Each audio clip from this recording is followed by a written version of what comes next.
because I don't know what like I know the name. I know it's popular. Like, Okay, you don't know. right. Okay, you don't have to prove yourself here. Like, so like I was always like nervous about it. Hello, guys. Welcome to our show. And today is for Into the Mind of the Blerd Creator, AnimeInkArt Live Talks Edition Roundtable Talk. So for those that may not know what the show is about, we talk about different topics in the community, the Blerd community. We talk with different creators about their journey in content creation and how we can support each other better in the community. So today I have my lovely guests. They've all been on the show before. And today's going to be a little bit different for the show. So there's topics that we usually talk about what we deal with in the Black nerd community. That's what Blerd stands for. And we'll get to just sound off and give our personal opinions of certain things that we go through and that, you know, affect us and how we can do better. So definitely the floor is here for you guys to talk about, you know, what each of you guys do in the community. And yeah, one at a time. You start. Who do you want She to looked start? directly at you. Right there. All right, the pressure's on. Okay, my name is Hani Salim. I'm one of the co-founders of Otakunoir Collections. We make quarterly mystery boxes where all the content are made by BIPOC creators. So, name like this shirt here. We have horror boxes, all kind of different themes. We actually have some of our cosplayers from our 2025 cosplay calendar here. We also have one of the authors from our New World Institute of Magic comic books here as well. So, no, being part of this is really special to us. Thank you for having us. Yeah, I guess I'm up next. I'm JG Collects. I'm a podcaster, just like her. I interview all kind of voice actors, cosplayers, convention owners, authors, everybody in the Blerd space. I'm trying to create a situation where everybody has a voice and basically be like her. Yeah. All right. Hi, my name is Shayna. I am the author of, the best HBCU comic book series, Ooh. Hamer University. HYU, you know, not HU. And I am just in spaces now, just trying to find my way, my first year. So, yeah, Hamer University. Hi everyone, I'm Kerobits. I'm a content creator, a cosplayer, a dancer, sometimes a gamer, and I just like to do whatever makes me happy. Hello everyone, I am JeyHD. I am a content creator, cosplayer, streamer, gamer, all that. I like to play horror games and sometimes just get on the internet and just talk about just different things like anime and comics. And for me, the host, I'm Lizzie. My business is AnimeInkArt, and it started with me selling my anime-inspired merchandise. This is one of them from our Redbubble store. We have a Shopify store, and it's extended. We support people in the Blerd community, hence why we have our podcast show called AnimeInkArt Live Talks. We also cosplay. Shout out to people like Otakunoir. We were the cosplay model for their calendar, and for everybody else that supported me along the way. And so cosplay, podcasting, and my business, my art business. So yeah. And I wanted to start off the first question with asking you guys, so a lot of people may not know about the Blerd community and why we're so passionate about being part of it and doing what we do. So for those people that may be watching that don't understand like the community, what about being part of the community makes you guys so passionate to do what you do and to share it and to be integrated in the community? So whoever wants to start. Let's start with the cosplayers over there. No pressure. Lord. He's not unlocked yet. I think what inspires me to be integrated with the Blerd community is growing up, I was very much like teased for being into anime and all that stuff. And, getting older and seeing more people that look like me, more Black people into it, it's like, oh, I want to stay in this space because it feels more like a safe space. And especially with cosplay, getting to meet a bunch of like Black cosplayers and how they have different renditions of cosplay makes me want to, change how I approach cosplay. It's very like a two-way street of inspiration. So that's what makes me want to stay in because it's very nice. You can get support and all that. If anything, I would say, wait, what was the question? I had it and then I lost it. The question was, what makes you, like, in the Black/Blerd community, what makes you love being part of the community and sharing for those that may not know about our community? What it is? If anything, I would say I'm new to the space, so just the overall support that I've been getting, like a lot of people are just happy to just support other people or like be friendly. I've made like a couple friends so far, and I would say just the openness of everybody.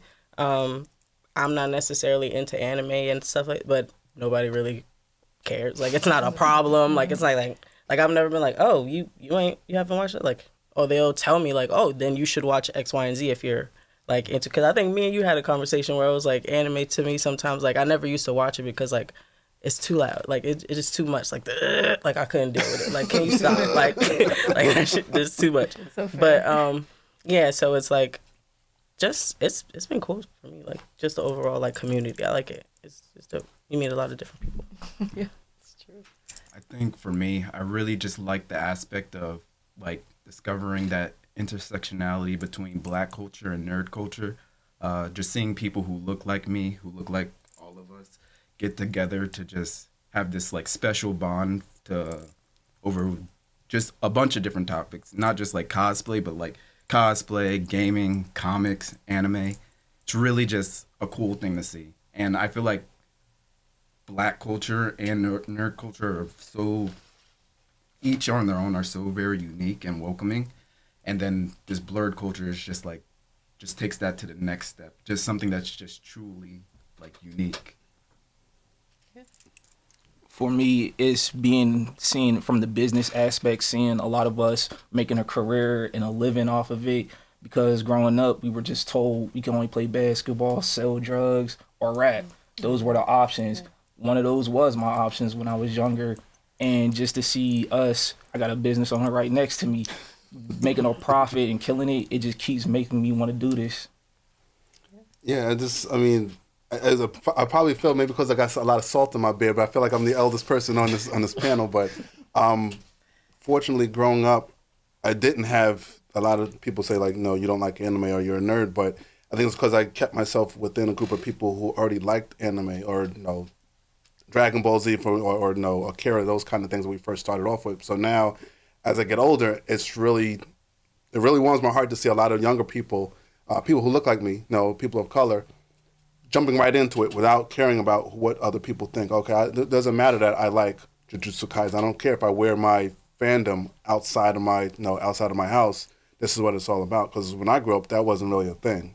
So I was really happy to see the community growing, especially the community in this time, in this day and age, to really welcome one another. Because with so much agita going on outside in the world, you need to have some kind of community. Yeah, that's very true. And I wanted to ask, because all of us have our, prospective businesses or pages or, cosplay careers that we're starting. And when you started out, I wanted to ask, like, support in terms of, like, your friends and family.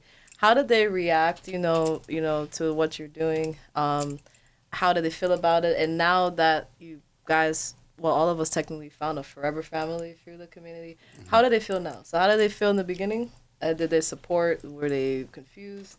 And how do they feel now that they see that you kept going and you're getting support in that way? Let me take this one first. In the beginning, when I was first telling people about doing the media, I was getting ready to get into this. The support was great. But when people start seeing me making it, started seeing me doing more shows, then that's when a lot of people that actually came up under started acting funny towards me. And then the more I do, the less friends I get. But I found a good group of people that are real. The people above me, they solid, but the ones that are close to me, I gotta beg for their support. Family, gotta beg for some support. But then they're surprised when I don't talk to them no more. They're like, wow, you can't answer the phone? Nah, it's like that. It's really that deep. But the support, it'll come and go. It comes in waves. Take everything personal. When you're doing something and you send it to folks, but you see them liking and sharing celebrities, take it personal. Yes, you got to. Yeah, sometimes you got to be that way because no one's going to be a champion for your business or for your ideas, your creations, except for yourself. So, I mean, you can't, a lot of times we, especially for Otakunoir, it's only so many times I can tell people to buy a box or to like my idea.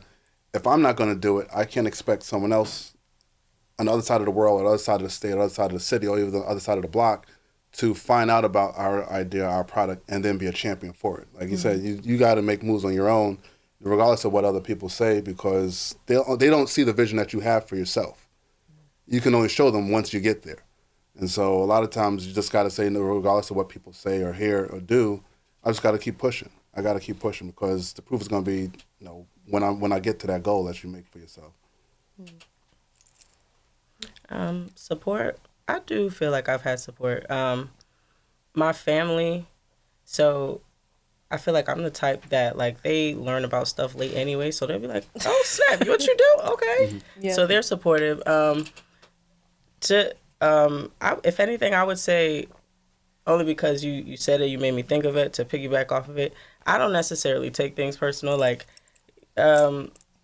nobody, like you said, nobody's gonna share my dream or care about my dream as much as I do. So I'm gonna push it. You'll see it. Like how you said, they'll share celebrities and stuff like that. Eventually they'll share it because I'm gonna get to that status where they're just gonna share it. And like you'll eventually support, whether it's now, whether it's then. It is what it is. Like I don't have time to necessarily pay attention to who's supporting. Like I'll see it, but I would say for the most part, I do feel very supported by like my parents. If anything, they've always been like that though. Like anytime, I don't care if I wanted to be in a blinking contest, they'd be like, all right, shit, like cool, that's what's up. Like I'll fight whatever you. But I would say I do feel support. Like even from the people that I meet, it is a decent feeling. I do feel for like people that don't or like have a different story and stuff like that. But I can't. I'll be chilling. Yeah. Your initial question made me laugh because it made me think of how my mom, she sees me do all this cosplay stuff. Yeah. She's like, oh my gosh, like, I thought this was gonna be a phase. Mind you, when I was little, she took Halloween very seriously. So I'm like, Mom, if you were like, you gotta go to Party City, we gotta get this costume. You set that up for me. Now I'm taking it seriously. And she's like, oh, I just thought it was gonna be like a middle school, high school thing. No. But I would say I do have support. My like the people that knew about me cosplaying initially were like my close group of friends. And I have the mentality of like, if you find me, then you find me. I won't tell you what I'm doing. So like when I have certain family members find out, like they'll find my TikTok page. I'm just like, I didn't know you did all this stuff. I was like, yeah, I don't really tell people. But then it's like, once they know, then they're like liking. I see when they like my videos. I'm like, oh, that's really nice. So I do feel fortunate that I do have support, like family and friends, and of course my biggest supporter right here. Yeah. Truly, another source of inspiration. How he's always like, yeah, do it, and I'm like, you know what, okay. But yeah, I think I have some support, a lot of support. And for me, I think fortunately, Bring the mic close. Or I can talk louder. No, bring close.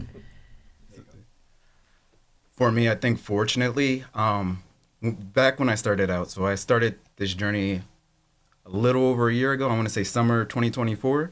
So I remember I was telling my frat brothers that, yeah, I think I want to do this content creation stuff because I was really inspired by KB here to do it. It seemed fun and seemed like, something to do, something to let out, get a creative output. And they were all very supportive. Of course, they're my brothers, so, they'll always crack those jokes. But at the end of the day, they probably are some of my biggest supporters, and I really appreciate them for that.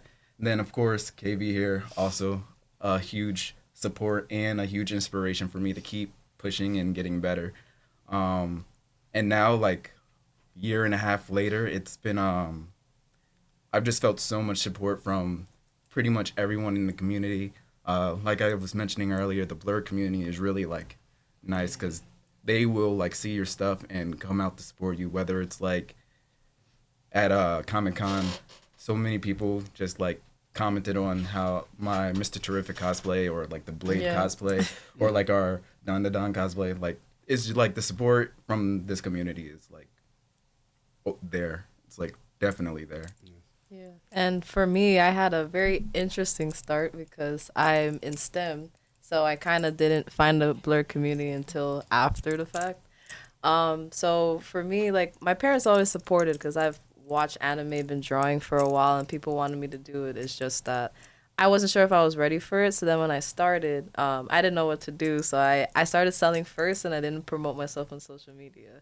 And I kind of had to start from the ground up. So I kind of expected that nobody would like find me yet. So just like you said, I have like expectations of like if you find me, you find me. If you don't, you don't. Yeah. But one thing is like if I'm passionate, I'll just continue to do it in hopes, you know. And I had found a community, Famicom Online, and that's how I met. That's how I really knew that there was other people like me that liked, you know, anime.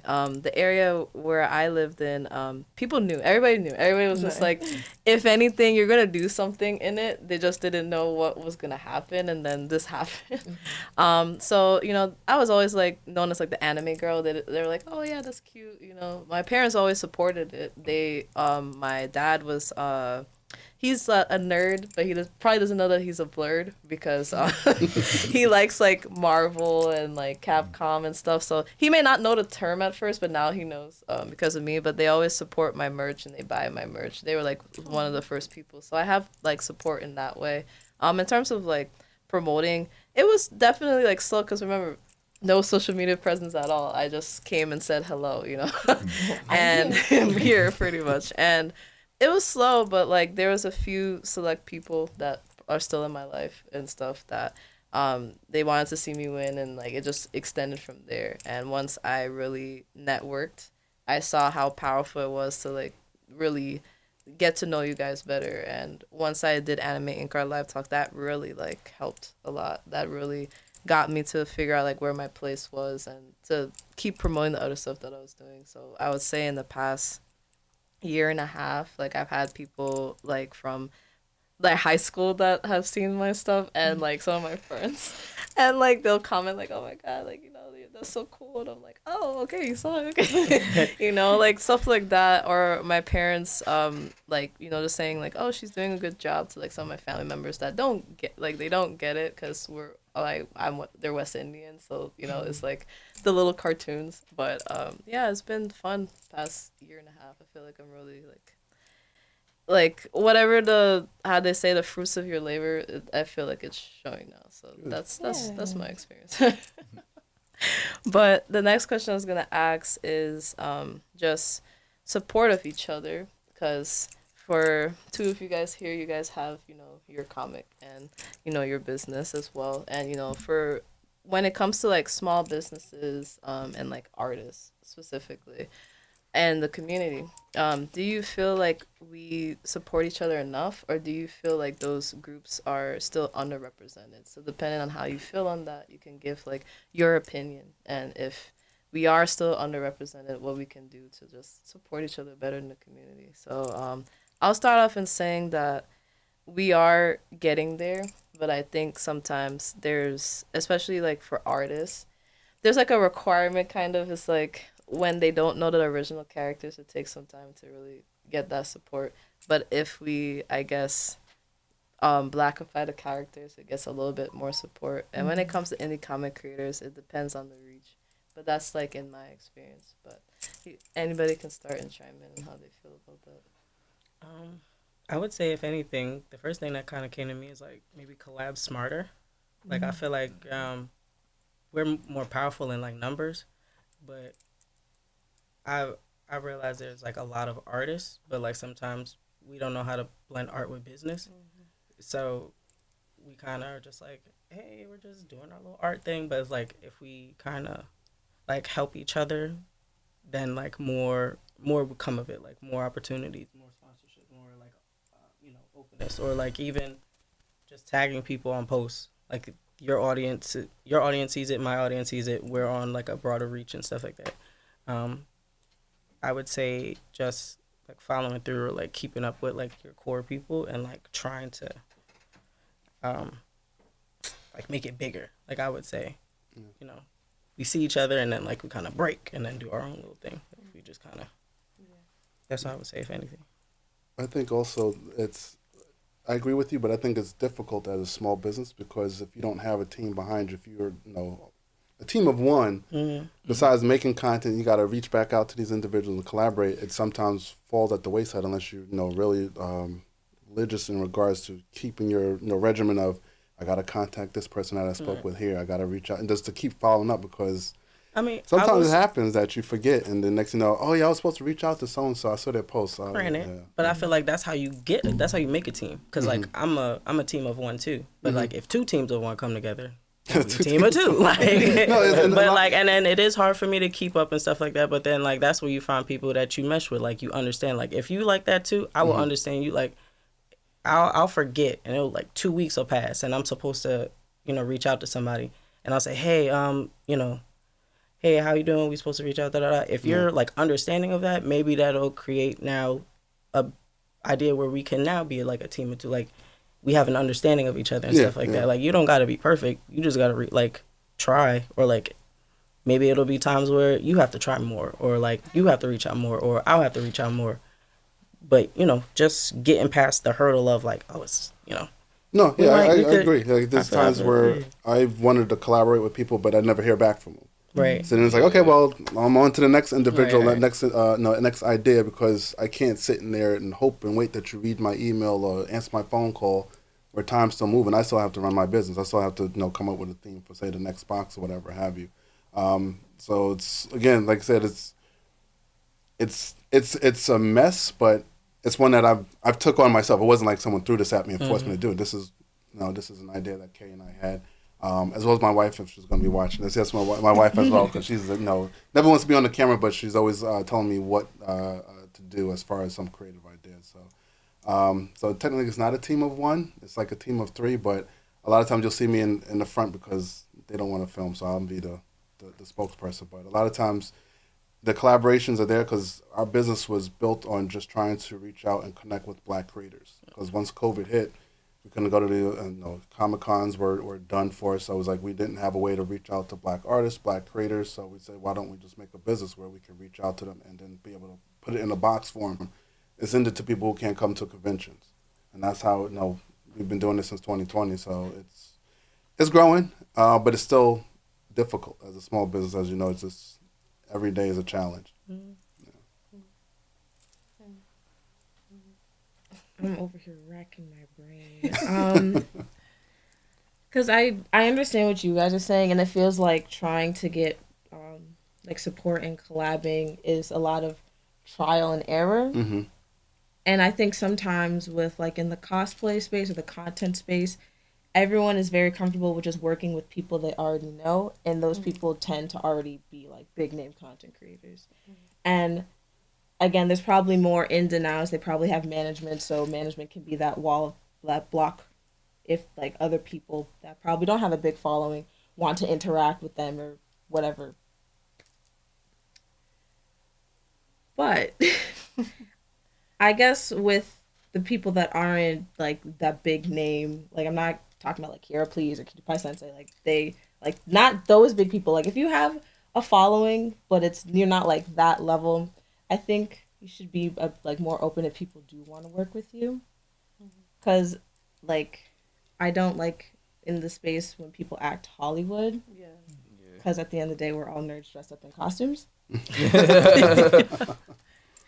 So I guess being more open to just work with different set of people. And I think RJ Hooks had a very good video about like if you want to collab, he doesn't like you don't have to he won't say no unless you're just like, hey, I want to do a collab and this is what I want to do, like kind of laying out like the ideas and how you can execute it. Because if everyone had that mindset in terms of collabs, I feel like there would be more like integration with like big name people, little name people that are trying to be on the rise, and stuff like that. And to kind of piggyback off of what you said, the cosplay, from what I've seen from a media standpoint, that community is real cliquish.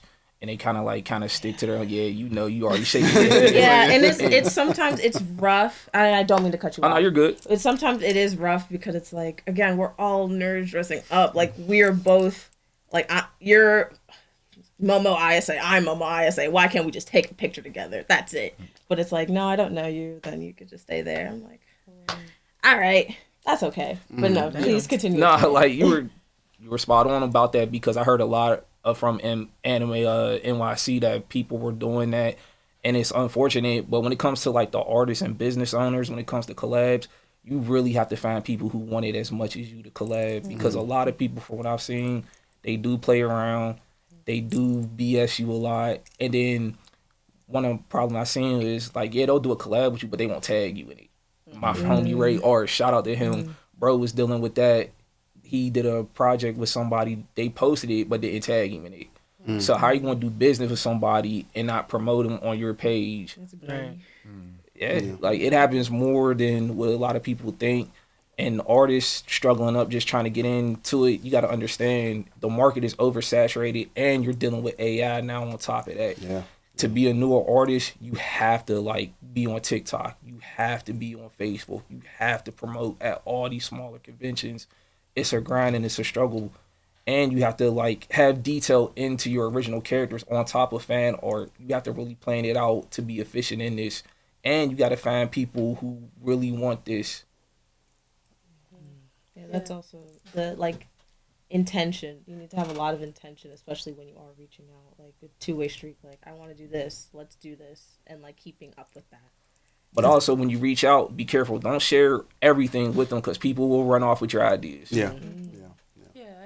Before we go to the next question, I definitely agree with all of that, and that definitely tied into like, because like that question definitely tied into like collaboration and how to network and everything like that. That's why I asked the question, because for me, this is like, I guess, an exclusive, because I'm doing this. We're working with another person to talk about like networking in the Blerd community. Hopefully we can do that for BlerdCon, because I like you guys all said, I've just noticed like, like the gatekeeping, and just like you said, like sometimes like you need a plan, and you need to genuinely respect what the person is doing and keep up with them. You can't just expect, so that's definitely like, it's important what all you guys said. So I just wanted to say that first and foremost. I appreciate like the back and forth you guys had, like, interjecting with that, because it's really important. Especially, that's the only way that us as like artists, even businesses and cosplayers, because a lot of times the artists and the business and the cosplayers, they intersect and they do things with each other in order to get pushed. And all of those things are important, because even for me, sometimes I'm nervous to like, with certain people, because like you said, sometimes it's like they say they want to do it, but they don't reach out, or they see your follower count and they don't reach out to you again. But they see the work that you put in, that's why they responded to you. But then you don't hear back from them. So I definitely appreciate everybody that said something about that. And the next question I was gonna ask is about some of the things that we deal with in terms of like being in the Blerd community, and like whether you're cosplayers or small businesses, and having to interact with like other cultures that are also in the nerddom space. So there's gonna be two questions. The first question is just, have you guys ever dealt with like just animosity or just weird things when it came to the other cultures, like in the nerddom, just trying to show your love or promoting your business, and how have you been able to navigate that? I know it's not easy at all. So whoever wants to share first. I would imagine you three as I was about to say, yeah. I mean, I'm sure you have comments. So Yeah, I can. So there are certain groups of people who really hate seeing black people cosplay different characters, especially characters who aren't black in the media that they're in, right? So there will be a lot of, like, anytime you post a cosplay, and the cosplay starts to take traction, it's always been guaranteed that like there's going to be a lot of comments in there that are just racist, like just straight up racist. There's no way to like sugarcoat that. It's just straight. It's just straight racism. Whether it's calling us slurs or The name of a character, like So-and-so isn't black. Why are you? Like, they're like, well, why? This character isn't black in the... And this character isn't black, and it's like, well, this character is also like an alien, so I don't know why that matters. Or it's like, oh, this is an anime. This character shouldn't be black. And it's like, I'm sure you didn't comment that under the white person who cosplayed the same character. Or just very creative ways to incorporate the N-word into the character. oh my God, yeah. And yeah, it gets overwhelming sometimes. It does get overwhelming, but at the end of the day, it's like being black, racism is like nothing new to us. No. Unfortunately, I don't want to say like numb to it because that's pretty sad to say, but you know, we kind of just, you know, take it, ignore it. We know most of these people are just keyboard warriors. They're not going to do nothing to you in real life. They're not going to walk up to you in real life. I wish someone would walk up to me and say something like that. I guarantee you they won't ever think about it. But yeah, pretty much just I try to focus on all the positive you get on like your content that you make, because while there is always going to be like that hate, there's also a lot of people who will keep encouraging you. Whether it's just people who saw your content or like friends, family, other members of the Blerd community. I think that's what really helps me get past all that. That, and then I feel like this is like a small microaggression when it's like I'm cosplaying. It could just be I'm cosplaying a character and they're like, hey, you should cosplay Garnet from Steven Universe. I'm like, oh. I love Garnet, love Steven Universe down. I don't want to cosplay her. Or like, hey, you should cosplay this female black character because you're a female black. Yeah. You're black. It's crazy. like Storm. There's always Storm. It's always Storm. I mean, I do want to cosplay Storm one day because I love her. But it's like, yeah, you should. Black superhero. Oh, Storm. And that's it. Mm-hmm. Yeah. Oh, okay. That's all I know. Is a Storm. So, I really don't have too much. My topic forces me into a lot of black spaces regardless. So I don't. It's like just, you know, for us by us in a lot of spaces. Mm-hmm. The most, if anything, that I would say is they don't get it. Mm-hmm. Like I went to it was like a comic Super Jersey Comic Expo. Yeah. And if anything, like the most support I got was like people that understood, like you know, other people, they'll just be like, oh, okay, cool. And then they'll just go about their day like they don't really like. So if anything, that just taught me who my target audience was even more. But I wouldn't say that I've ever gotten like any like no's or like they don't. Yeah, that's good. Mm-hmm. Right, thank you. Thank God, if anything, because creative N-words and because what she say? She's a female black. Hey, I ain't never seen people so creative in the comment section before. Like, hate brings it out, I guess. You know, if they could put all that energy into positivity, we probably live in a utopia right now. Me being in media, I haven't really experienced racism or nothing like that. Aggression and like animosity, yes. Something you're going to have to deal with is after the fact, because you don't know who you're interviewing. I interviewed one of the Power Rangers, the Red Rangers, and once I put that interview out, I was told I shouldn't have did it because of all the stuff he said and done. I didn't know. You're going to have to deal with that. Then you're going to have to deal with the fact that certain people wanted interviews with folks, they didn't get it, so they'll come on your page and start hating. I'm just experiencing with Sonic. I was laughing. And me, I laugh at everything. I love that. Like, oh, you're mad? Hey, congratulations. But that's how I feel about it. But when it comes to like the hate and racism, for whatever reason, the cosplay community gets it the worst. I don't know why. And it's only with certain cosplayers that I've seen, because I'll cosplay a character. I cosplay Kisuke all the time. I won't hear nothing. Nobody will say anything. Nobody will comment. But somebody like you, no disrespect, that looks non-threatening, they'll easily say something to you. They'll easily say something to her. But somebody who look like they know that's going to do something to them, they're not going to say nothing. I think there are some fandom, like anime fandoms especially, where they're a little more Protective. Racist. Oh well, racist, but yeah. they're a little more protective, passionate, whatever, racist, whatever you want to call it about their characters. Like even like Dan. I was getting ready to ask you, what's up with that fandom? Because like, Yeah, Hey. they're nicknamed Clon because of how racist they are. No way. Yeah. And so we did Momo and Okarun recently, posted it on TikTok. It went viral, and boy, comments. No. It started out so nice. It started like, out wow. so good, and the comments were atrocious. They were terrible. It was so bad. that's my next cosplay. And That's my next cosplay. and I was leaving the comics because they really didn't bother me. And because I was like, I mean, that's just racism. We experience that every day.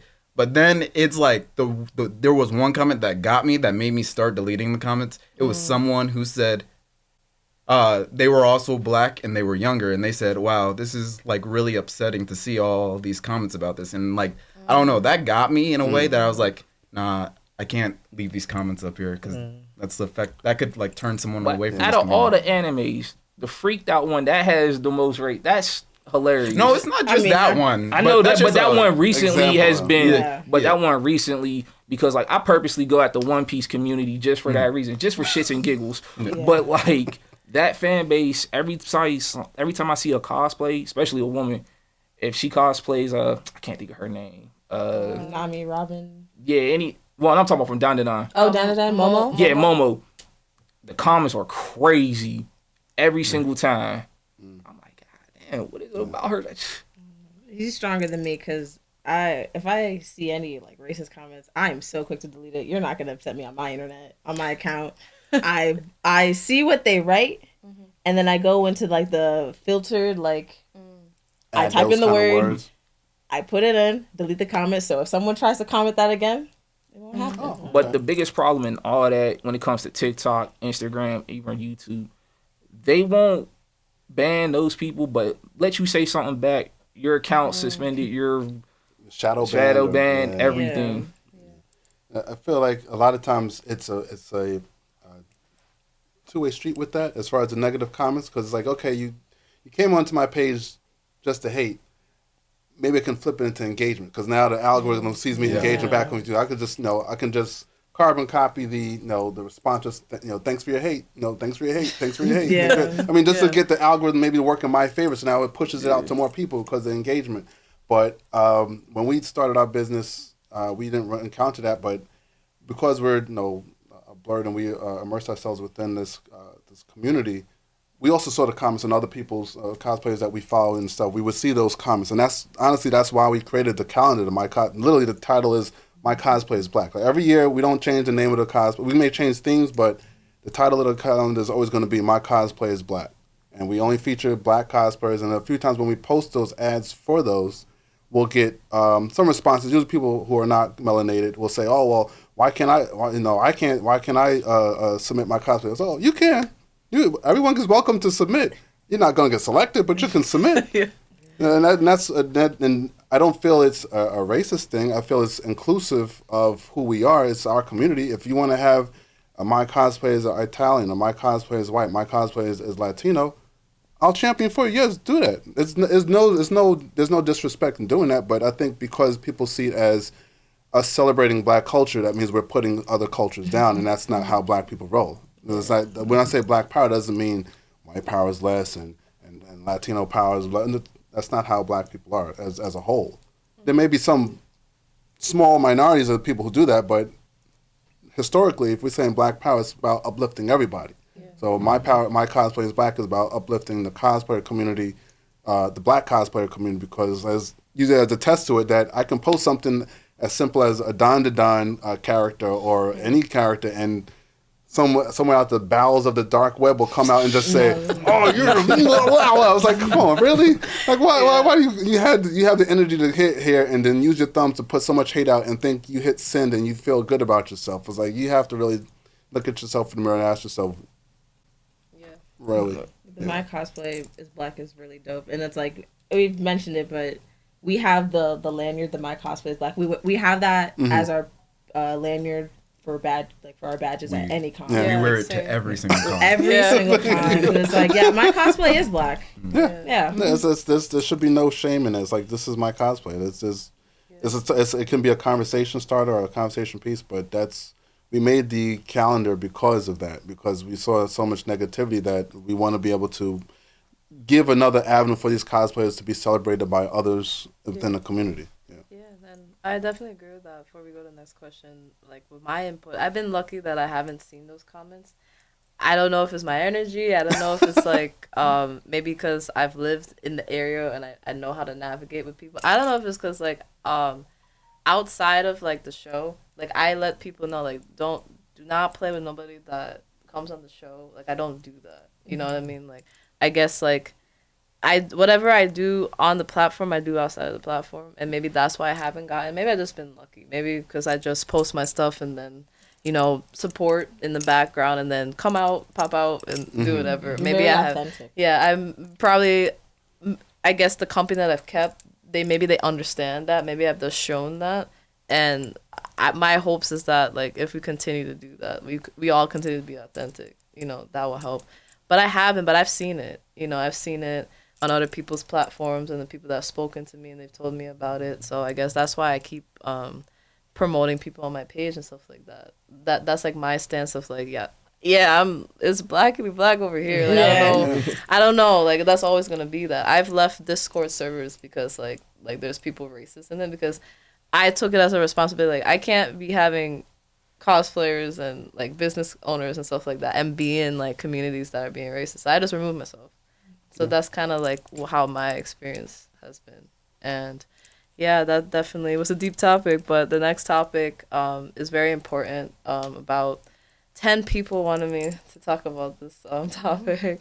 And it's about like, misogyny and like what women go through in like, whether it's like the black nerd space or just a black community, trying to run a business, trying to promote a comic, trying to just promote your art or whatever in the black and in there's we all no matter what we're doing, we always get like that criticism. People may not understand how bad it is, and you guys are like allies of us. You guys support us regardless, so you can chime in. So definitely, what do we deal with in the community with that, and what will we tell people to just remind them like to hopefully over time it gets better. It's getting better, but not really. Damn. I would say for me personally, what I deal with, like being a woman maybe it would just be, and to a certain extent, being taken seriously. It's like, oh, she has a business. She's so cute. Like, nah, like I'm really out here doing what I have to do. Like, don't, it's kind of. I like sometimes I could tell like being a woman, like you wouldn't talk to me like that if I was a guy, or you would take me a little bit more seriously if I was a guy. It sometimes it's harder to. I don't know. It just. I'm a very observant person, so like maybe I'll see the same person talking to another guy and like how they communicate, and it might be just because you have an understanding of each other as men, so like you speak to each other a way, because to a certain extent, like if I'm talking to a girl I'm like beach, but like if I'm talking to a guy it's like I might be different, so that might it might be that on a grander scale as well, but I don't know. But if anything, I will just say like I do see a difference in tone or a difference in action, or you might get an extra like, hey, like, no, I'm really here for business. Like, I have no idea. Like, that extra stuff that you're talking about, cute. I appreciate it. You made my heart feel good. But let's get to this chicken. Like, what are we doing? So, that's, if anything, that would be, like, what I've dealt with. Yeah. It's like the code switching. Yeah. I experienced, like, misogyny in the nerd space at a very early age. Like, Game Boy Advance, I had Pokemon Emerald. Told my friends that I liked Pokemon because I played the game, and they're like, you don't play that? Yeah, bring your Game Boy to school. You don't play that? I'm like, I do, and it's like always the constant of like proving myself to be a nerd, and that just got worse when I was into anime because it was like, oh yeah, you just watch shoujo, you just watch romance. I'm like, no, I watched Full Metal Alchemist. That was probably like my first like very serious anime that's shonen. And it's just like if a woman says they're into something, and it's like they clearly say that they're into something, that doesn't result like quizzing them, because a quiz isn't fun. You don't like taking quizzes in school. Why would you think you'd want to take a quiz in real life, like outside of that space? Yeah, that's true. And hey, some people, I understand some people want to try to quiz people because some people, anime is very mainstream now. So people like, oh, I was an OG anime fan. You're just new gen, whatever that means. So it's annoying. It sucks. And I don't know if it'll get better because it just seems like a constant cycle. This was happening in the early 2000s. It's 2025 now. And it's still happening. It's been happening like, I was about to say, like, I mean, we just got a right. Yeah, it's been no, but I mean, I'd see it. It's definitely something that exists. I think even outside of the anime community, I don't know if a woman says, "Oh no, I like basketball." Oh, well, who's your favorite player? Don't say LeBron. It's got to be someone else, like some deep cut. Like you shouldn't have to prove your fandom, whatever it may be, to someone else. No, it's like if I like Star Wars, you don't have to. Oh well, who's your favorite Jedi? Oh no, you name a Jedi other than Luke Skywalker. Star Wars fans do that regardless of whoever it is. Name 10 people right now.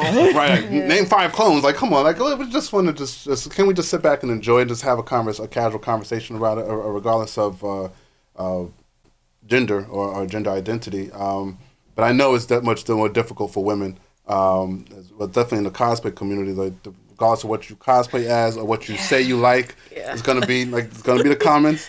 And a lot of time I see it, there's nothing I can really do. I mean, my wife is not a cosplayer, but she's introduced me to a lot more animes than I knew of. Before we got married, she was putting me onto some of the OG animes that I wouldn't watch. So. Full Metal Alchemist, like I watched it, but didn't really watch it. She got me into like, you can do Watch Brotherhood. And I was like, okay, I'll watch it. Like my thing was Cowboy Bebop, Samurai Champloo. But she's like, oh no, remember this episode in Bebop? Like, okay, see, you're more into it than I am. Like she was, taking the classes to try to learn the Japanese and speak it. And I'm just like, I just want to read the subtitles.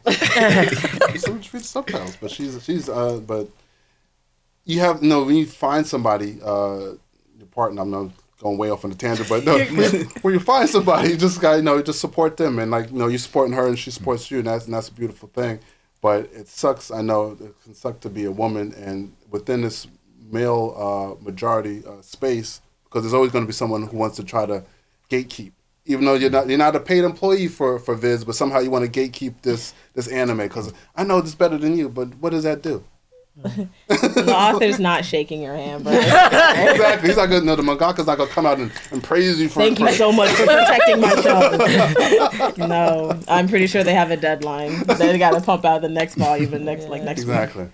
And I was thinking to your point that you said earlier about like less threatening. I assume maybe because girls are just like the less threatening species. Like we have people would be more willing to say something than like just a guy in general. So like that's why I'm probably going to get a lot of crap for that. Yeah. And it's different from like, I understand like the difference of you're charging someone up, like asking them rapid fire questions about trying to assess what they know, and just generally asking like, oh, I like Full Metal Alchemist. Okay, cool. Who's your favorite character? And that's like, it's the different vibes that are presented in the conversation where it's like attacking or like genuine curiosity. Like, okay. Yeah. Those conversations can be more entertaining to say, okay, what's your favorite character? Okay, why? No, this is my favorite character. I remember this episode. They enter with rather than like say railing off 5 questions or what happened in this episode 126 and what did you think of it? Like, what was the 5th line in the first episode of that anime? One Piece. Nah, that's definitely One Piece. That is episode 1005. What happened with Luffy? Like, I don't know. I'm not even up there, but I can't see how that's fun or entertaining as a fan. To ask people those kind of questions as well as to be asked those kind of questions.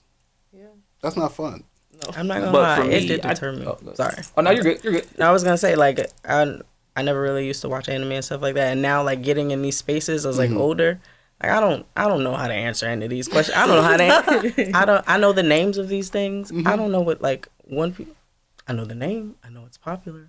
Like. Okay, you don't gotta watch Right. Okay, you don't have to watch. You don't have to prove yourself here. Like so like I was always like nervous about like putting myself out there because I feel like if it's not SpongeBob, I don't know what you're it. And that's Yeah. so real. like, I That's don't so know. real, yeah. Yeah, that's real. That's so That's true. honest. So it's like Yeah. no, I don't know what happened. I don't Yeah. even know the intro. So What we'll give season you was some this intro? Like, okay, we're not doing Recommendation. all right. Which arc was opening 21? Yeah. Sing a few bars real quick. Who sings that song? Oh yeah, I'm just listening to the music. like you were saying. I was just going to chime into that. But when it just comes to that, I just think it's just a fandom thing because from just my experience, and I can only speak on my experience, I've been questioned by, if you ask, I'm pretty sure everybody's seen the big 3 question. Let you leave one of them out, and then you're getting 1,000 questions. Why is this? Why that? Why You're not that? a real Why fan. that? And it happens to dudes too. And we just don't speak out about it because some of us, we just don't take it that serious, to be honest. But, you know, women, they definitely have a different feel for it. And why people do that, I don't know. But it's even worse when it comes to, like, sports fans. Bad for rappers, because I've been in fist fights over over some sports. Like, so like when you, so if y'all think that was different. I literally was about to say if y'all that. think it's annoying what the anime community does, talking about rappers, talking about sports teams, even with some animes like those, I was like, well, name all the 13 core guards. I'm like, all right, bro, chill, relax. People ask me dumb shit, I'll just walk away. Like, Get out of my face. but it happens on both ends, but it definitely happens more to women, especially women in gaming. Now, I definitely will say there is a problem with that. If you walk into a Call of Duty lobby, or if you play Apex, I've seen Your some- voice sound a little I've seen soft. some videos. yeah. Or even now, Marvel Rivals, they're like, oh, well, name all the Marvel characters. Yeah, it's I was like- you don't even know. Oh my god, a girl's here. Get back in the kitchen. Or they, if you sound I'm like not you're gonna be black, wild. then they got something to say. If you're Oh, Hispanic too, like. to throw out the N word real quick in those Yeah, Call of Duty like- lobbies real quick. But But me, I'm a troll too, so I'll say something back. I'm like, it sounds like your dad's your brother. Like, knock it off. Like me, I troll back. Like, I don't care. then you the one who end up getting the warning. You get that notification. Yes, I actually got banned on Overwatch behind that. So like, You go low, I go to hell. no, like I for real go to hell. Like that. Hey, yeah. Oh man, I know they want my opinion too, right? Yeah, definitely. I guess I'll like summarize everything y'all said. I've also noticed, because for me, I'm just, I guess you could say, I've built my confidence in terms of just looks and body wise. But something I've noticed just from my personal experience, like, I don't want to say hide. It's just not me. It's just not me to expose myself in that way and stuff like that. And I've seen it firsthand. The moment you like cosplay a character that's like sexy and all of that, you get all that attention. And I've never liked that, and I know that's not what my content was. So it's sad to me though, because it's just like, it's not that I was hiding, but it's just like, you know, all of my AnimeInkArt live talks, face. Yeah, Can I say face of something that. about Yeah. that real quick? When you said that, Yeah. that is to blame other cosplayers. Because there are other cosplayers out here selling cat in those costumes. They got OnlyFans.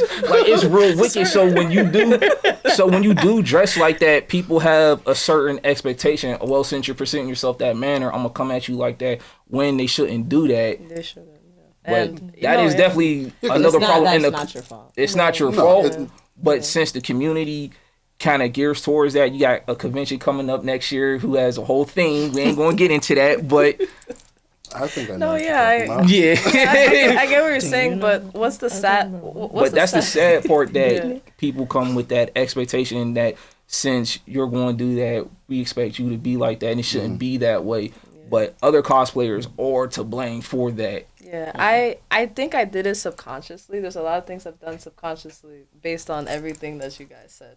Like, for example, you guys all know how much I love anime, and like we've had debates back and forth in the DMs, but seeing like how people, as soon as a woman says it in like a like a convention space, all the comments are just like, you don't know this, and you're an idiot, and you're this, and you're that. And one thing about me is like, I live where I live, and I don't play around when it comes to the anime. It's like, I can have dissertations, you know this already. I can have dissertations, I can have arguments, I can back up the arguments, but I just wait until I know that, like, because I'm a woman, they're gonna attack me right away. So like, I have to be prepared. Like, am I really gonna post this content? But luckily, so far, it's like, that's not my content, so I haven't posted it. People have asked for reactions, but I said, listen, you know, if we're like in a Discord chat or a server, I'll do that. I don't think I'm prepared for like all the comments that I am gonna get. You know, luckily when we did our interview, nobody has said anything yet. So I guess like whatever I said was fine. But I've kind of not done that because of that. Also, just I feel like it's sad that like you kind of like when you dress like whoever dresses modestly, it takes a longer time for people to like as a woman for people to like recognize you and to like you have to build and build and build to get to that. And I was fine with that, but you know, you get comments saying like it happened to me this year, not on purpose, but it's just like I've been going outside more, so they see my whole existence. So like, you know, sometimes when they see your whole existence, then they pay attention to you because of your looks, and they're like, oh, now you want to like support, like now you want to share, now you want to, you know, like I was in the trenches for like 3 years, you know, and now that you see me, you know, you want like, so that's what happens to us too. It's like as soon as they see you, like they don't see just your face and whatever, you get like those comments and those like interactions, and they want to support, and it's fine, you can support, go ahead, do what you, and you're gonna see that I worked hard for it. But there's only one occasion they meant well, but it's like you just process it. They said, oh, if you showed a little something, you would get a little bit more support. Someone said that? Yeah, but That's wild. That's well. Wow. And, I mean, yeah, but you know, we'll like talk about that later. No, yeah, we'll talk about it later. But like, not in the way that you think. But like, I've heard from other people that they've told them that too. Like, oh, if you just like, you know, they you think know probably it was like constructive criticism. Yeah, something like that. Like, oh, if you present a certain way. I've cosplayed certain characters, but I'm like very particular, like that fit for me, and I still see like, you know, they react a certain way. Like if it was a man to a woman doing it, but yeah, long story short, it's hard. But that probably is the first time I said all of this because I just kind of just move, and I've been lucky, you know, whatever method, I guess, like I still have my integrity, so people mess with me because of that. So that's why I don't bring it up, but it's hard, and I stand in solidarity for you guys. So you gotta let that out. Keeping it up here is a lot, especially like commenting about your body and your lips. Yeah, because we can't be victim blaming because like, well, because what she had on or how she's cosplaying herself, because a lot of the characters that are created by men, so there's always scantily clad women. So even if you have a Storm costume, how much of Storm's meat is exposed. So even if you have it legit just how they drew it in Marvel, you can post it on Instagram, and I'm sure there's going to be someone's going to make a little comment about it. It's always a one person, no matter what you do. Yeah, so you're always going to have a negative comment. Yeah. I mean, it's negative, but it's like it's usually to a sexual tone. So, it's like, even if that's not what you ain't got an OnlyFans or whatever account, but I love Storm so much, I have comic accurate suit on, and then you get a bunch of comments about that kind of stuff. And like to piggyback off you said before we go to the next question, like you're talking about taking seriously. I definitely feel that. It's like we almost have to navigate whoever talks to us. We're like, all right, okay, is it business or is it like? And then you have to be like, okay, I'm gonna block you now because like this is not what I'm doing, like you said, or you're just like, oh, okay, you're just being friendly, cool. But like the fact that we have to figure that out is very strange, but. We're trying our best. We're here. We're girl power. Girl power. Girl power. And also the next question is kind of like what you guys were picking back off of, because nowadays in 2025, when it comes to within the community, being tested about how much of a nerd you are based on knowing certain topics, and that's definitely a question that I was gonna ask you guys, because I've seen.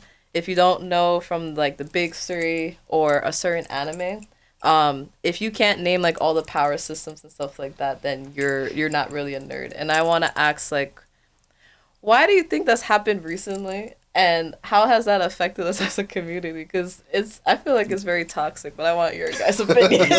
Because the popularity of anime, you got a bunch of newer folks coming from different genres, from Twitch, from sports, from just outside, and that's their way of trying to see and validate themselves. That's how they look at it.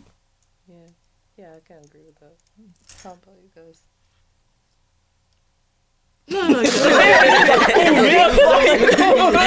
My brain is like, what do I want to say? No, he can go. I think there are certain groups of people who felt like this, like anime was their thing. Maybe they didn't fit into other groups, but they always had anime. And now they see other groups of people who are getting into anime, and so they feel like they're like losing this like sort of thing. I want to give an example, since this kind of relates back to one of our other identities, because we're both members of the Divine Nine.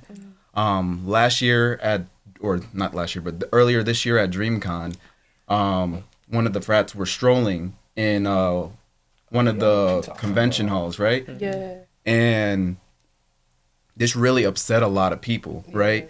They're like, oh, I hate that we starting to let like these type of people in or things like that, right? Yeah.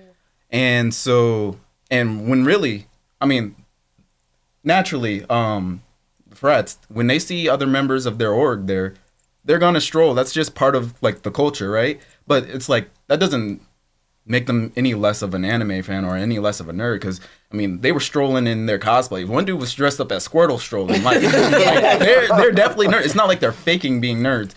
But like the point I'm trying to get at is like they're like the people who felt like they were ostracized for liking these type of things. They're kind of upset now that people they perceived as they perceive were better than them are now getting into a space that they felt was theirs. So they feel like to validate themselves, they have to feel like, oh, I know more about this than you, or I've been into this longer than you.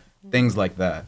Yeah, and I want to piggyback off of him real quick, because there's also a lot of subsections in the nerd culture. You got the anime, you got the comic, you got the wrestling, and now they're all integrating into one convention. So everybody's trying to see who's the best. You got the cosplay community feuding with the content creators and streamers, and it's just been this one perfect storm, and everybody's at each other's throat at the moment. And then you got the people who've been in this for longevity. They hate the fact that there's more people who are just now getting into it. They don't feel like you're a real fan. They feel like you're a poser. You're intruding on their space, so they want you out for real. All the OG con goers. Because that's what I've been hearing recently doing media, how a lot of people hate how there's more media cons, there's more cosplayers. It's not just for the fans of anime. Everybody thinks it's just for entertainment now. I don't know. It just doesn't make sense with like this war of the different sections. We all fall under the same umbrella. We are all black nerds. I don't know. That doesn't make sense. I actually did see, like, I saw that video too, and I was in a chat, and they were like talking about it. But me going to a HBCU, I understood the like the frat and like sorority thing. Like, so I'm used to seeing people stroll, as opposed to like I was more used to seeing that than like the guy dressed in squirt. Like, so I understood it from that sense in a way, even though like I didn't, you know, but I understood the culture of it. So when people were like upset about it, I was like, but if anything, it's just like those are two completely different things. Like if you're a nerd, but like you dance a certain way, like how can you tell me how I can like express joy? Like they literally look like they were just having fun. And like that's what I saw. Like why don't y'all see? Like how can y'all not see just people just and like it's stepping having fun? Like I didn't understand the concept, but from like who said that? I think you said like they're like they're taking your space, or like it went from like fandom to entertainment. Maybe okay, but like I just saw like Black Boy Joy, if anything. If you think about it, like the Divine Nine is like a very integral part of black culture, and this is like a black nerd convention. So obviously you're gonna bring aspects of black culture into this convention. So it's like I didn't understand it. Yeah. I got nothing on this one. I mean, everything I said was spot on. I mean, I can't add any more to it. No, yeah, I mean, I definitely agree with all of you guys. I mean, I knew it was a good question to ask because I don't know why that started. I don't know if it's just because of the newer generation. I've just noticed from like conventions, right? I don't know if it's like because all of the things that we're watching is becoming more available. I guess for us, it's like it's yeah, isn't it wasn't mainstream when we started watching it. So we didn't have that like competition of like what's better, what's mid, what's best animation. We had to pirate a lot of the stuff, you know, for whoever doesn't know. Yeah, I mean, this is like the early, it's like early YouTube days. This episode part one of 7. Yeah, exactly. and it comes out like on a weekly kind of thing, whatever can be downloaded from Japan first. Yeah, so this is like the early YouTube days. Yeah, and stuff, the early YouTube days where you had like part 1 to 20. Yeah, this is just one episode. You want one episode 3-minute section? Yeah, it's like, oh man, so this is okay. The What good happens old next week? days. Yeah, so Yeah. And yeah, I think that's why like we went from that to anime becoming so popular that it's in the movies and celebrities are like wearing it, and Demon Slayer just became one of the highest grossing films ever. Yeah. And it's like I feel like with the new generation they have all of that, and now their attention spans are like lower. So now they feel like, oh, they can classify what's better and what's good and all that. And with that, it's sorry. No, you go. With that and like the debates on like what's the best anime, what's the big 3, it's like we don't get that there are also different types of animes. So you can't compare like a shonen versus a shoujo. Those are for 2 different audiences. You can't do a comedy with a slice of life. Those are 2 different genres. So it's like if your favorite thing is a comedy and my favorite thing is a shoujo, okay, they're probably good in their own aspect. You're not a real fan because like, you didn't have the same big 3 as I have, so therefore you're not a big fan. That's the logic, yeah. But most important, like, all right, you answer the question. What's the big 3? Like, you win the debate. All right, now what? You get a prize. You get a trophy. Where do we go from here? Like, so we did all this arguing, we did all this critical thinking, and we're still broke. Like, what are we doing here? Like it doesn't matter. Your big 3, you have like Naruto, One Piece, Bleach. My big 3, I have like 3 underrated animes. That's my big. Do we gain a superpower if we get this correct? Like, the way y'all are acting, like what happens here? Do we get $1 million right off? Am I going to be on the show? No. We got to sit in a room so we can explain your mindset, I guess. That's the question like nobody has asked. Like, all right, what do we jury. get out of the debate? Like, This is our purgatory. We all have a giant meeting. No one leaves till we settle this. right? Squid Games or something. Like, you got to get the big 3. Yeah, that's definitely. I agree with everything you just said. Like it feels like that We should do we should just Like, I think it's a fun discussion, but there are some people who it's supposed to be fun. It's supposed to be silly, but some people take it to heart. Yeah. Like, What do you mean you One Piece It's is like- your big 3? Oh, I love that. Especially in my comments, One Piece fans be melting down. Like somebody, I had a video I was talking about how One Piece was trash. Somebody was talking about how One Piece saved their life, then it came to Palestine and all types of shit. I'm sitting here laughing, eating like, yo, this shit funny. Y'all crazy as hell. No, I definitely understand that. And one thing we all go through, whether it's Black or Black Nerd Space, is trying to promote ourselves on social media on all of the platforms. And I wanted to ask, especially for us as Black creators, I've heard a variety of things of why it's difficult to like navigate all the socials and promote ourselves. A few things, like either we get repressed or whatever the case may be. But just in general, what are some of the struggles that you guys have in terms of like posting on these platforms and trying to promote yourself on your platforms and being seen? Or whether you feel like it's the algorithm is a struggle or whatever. And yeah, I just want you guys to chime in on what has been like your issues with it, especially as a like Black creator. You want to go? No, you could go first. Yeah, because you had nothing. I didn't have nothing. I've been storing up, but for me, I find it difficult with TikTok because I don't sing and dance. So a lot of that stuff is like I see those trends, like you want to do this, like no. I know my limitations. I don't dance. I don't sing. So what's the next? What's the next viral trend that's on TikTok that I can do without kind of inundating our audience with the buy now. So I try to do a lot of different unique things or try to repost stuff that I think is cool from other content creators. Even on Instagram, I've reshared or not retweeted, but reshared stuff that I thought was awesome. It may not align with whatever theme we currently have, but it's a black creator and this they put some content like Straw Hat Goofy may have a movie review. I thought that's interesting. Reshare because maybe my audience maybe my audience isn't the same as his. They may find that review on Sinners interesting, or they may do a cosplay that I thought was pretty cool. So I'll just reshare it so that way I thought it was cool. Our audience thinks it's cool. Hopefully that grows our algorithm together. But honestly, I don't have the bandwidth to sit there and look at the insights and how many new followers or how many existing followers, how long they look at the videos, is 3 seconds or whatever. That's something where I feel like you need to have someone who's dedicated to a social media manager, because doing it now is only adding more salt to this beard. So it's like I can only do so much before I was like, okay, you know what, just post and that's it. Just log off. Like you do, just post it. Don't try to look at the comments. I'm done. Hit send, look away, and go to the next thing, kind of thing. If anything, I would piggyback on him. Like for me, it would be like something within myself. Like it's hard. Like it's a lot of work. Like you gotta create the content. It's like you're in all phases of production, and like social media management is like a beast in itself. But content creating is a beast. So it's like. Sometimes for me, it's like the lesser of two evils. Like I love creating content, but posting it, like I hate doing that. Like you gotta editing captions. You gotta make sure you're the SEOs, the hashtags, tagging, doing all of this, and then like you gotta be engaging. I do look into insights and stuff like that, like how the music that's trending, or like I don't like being in front of the camera.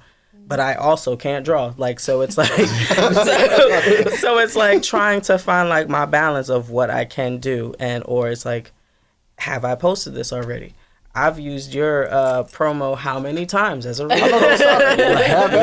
gonna keep doing it, but right. But it's like, so I would say sometimes it just can be like consistency, and then life happens. Like I'm a mom, my daughter is a lot of work, so it's like there's. There can be so many different things, and then like people dealing with like their own personal things or whatever, and then now I gotta post content, and then like 4 or 5 people. Like sometimes it gets days like that. It's like 4 or 5 people want to say something about it. Like I don't feel like getting agitated. I don't feel like being so I would say if anything, sometimes it could just be trying to wear too many hats at the same time, and then somebody's vision or whatever, they can better take care of it than you can. And you kind of giving like half. What's the half-ass? Can I say? Yeah. You half-assing this, you half-assing that, and then everything is just half-ass. So it's just like sometimes I would say, that if anything. I was gonna say half butt, but that didn't sound right. That didn't sound right. So I was like half. We can bleep this out. Right. If anything, half. I know. Social media, it's like this whole algorithm thing, and then there's like 40 different platforms now. It's like YouTube, Twitch, TikTok, Twitter, Instagram, Facebook. You have to post on them all.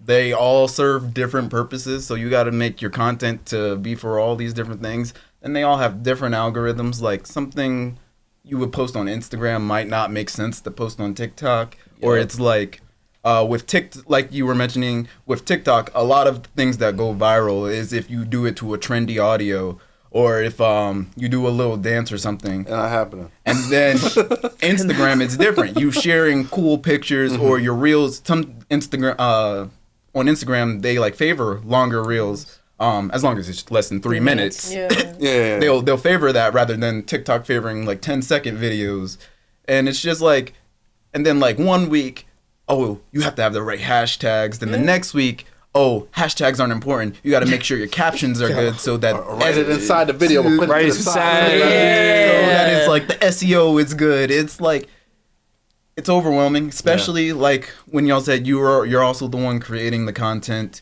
You're also the one editing the content. You're also the one doing like beforehand, even researching what you want to do or things you can do that will be engaging to your audience, right?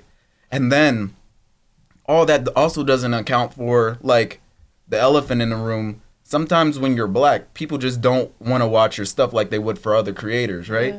And I'm gonna go back to the Down example since that's the most recent thing, right? So I have other cosplays. Maybe if I cosplay a black character, oh, that's cool. It'll get likes, views, and that's cool. But if I cosplay a character that isn't black, like Zoro, oh, it won't do as well because people are gonna swipe away. But then I cosplay a character from a fandom that's really passionate, and like with when we did Momo and Okarun, and one of the major reasons it like went viral like that was because of all the negative comments. People kept engaging it to put racist things down, so that was pushing it more. So it's like just all those things you got to think about, and it's just, you know, it gets to be overwhelming sometimes, and then sometimes it's like, is putting all this effort into this really like worth it? Yeah. When you start getting paid from it, yes. Right. Waiting for that part. But I ain't at that part yet, so I am just chilling here. I'm doing this just to make sure, just because I'm doing this for the love of the game right now. I'm doing this because I think it's fun. But there are those days where I'm just like, oh man, I don't feel like going through editing these videos. And then, you know, sometimes you just do a random thing, put 2 minutes worth of editing, and then that goes viral. 10K views. Wow. And it's just, you know, sometimes it could just get to be a lot, you know? Nah, for real, just learning all 3 platforms, because I mainly post on YouTube, TikTok, and Instagram. They're all their own different beasts. I learned TikTok, you gotta have the right hashtags, captions, timing.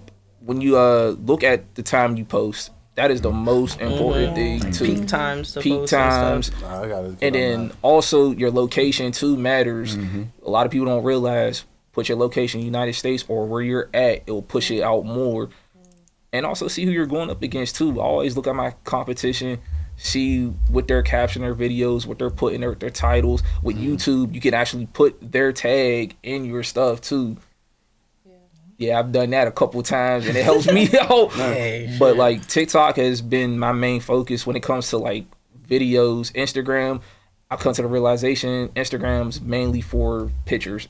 Like people do care about videos, but if they're not sexual or silly, nobody's gonna watch. Is sexual or silly. Yeah, and then also Instagram don't pay no money, so I don't even care about Instagram. So when it comes to TikTok, I just try to whatever interviews, try to find like the peak of it, post it out, see what happens. If I know I'm interviewing a voice actor, they got a movie or a season coming out, boom, post it right when that's happening. All that traction comes right to you. That's true. I think the other thing is like in my case when you're, what's the term, like multitasking. Multitasking. So it's cosplay, it's the business, it's the podcast, and now you got to figure out which like in succession what people are gonna see, and like all of those things require time and require editing, and I'm the only one. I was the only one doing it before this podcast and before like the few mutuals that helped me like along the way, like the first few years. I was trying to do like all of those things, especially when I started the show, like organizing it and making sure, and then like figuring out which platform. But then like for a lot of like multi creators who are like, I'm just gonna do one platform at this point because it's too exhausting trying to like show all this content on like multiple. But then you try. But then also I think you guys experienced it like having your own businesses.